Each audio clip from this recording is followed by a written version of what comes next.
bakit Biyernes Santo? Bakit Santo? Bakit yung ibang araw ba, diablo o masama?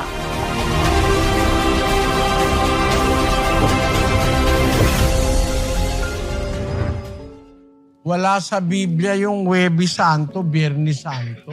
Unang-una, hindi naman namatay si Kristo ng Biyernes. Namatay siya Miyerkules ng hapon. Kung pag-aaralan mo ang Biblia.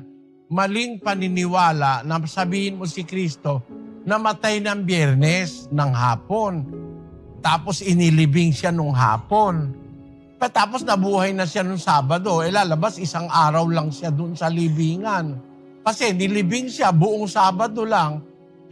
Linggo, wala na siya sa libingan. Sabi dun sa ulat ni San Mateo. Nung pumunta si Maria Magdalena sa libingan, maagang-maaga ng linggo, wala na ron ang Kristo. Kung namatay siya ng Biyernes,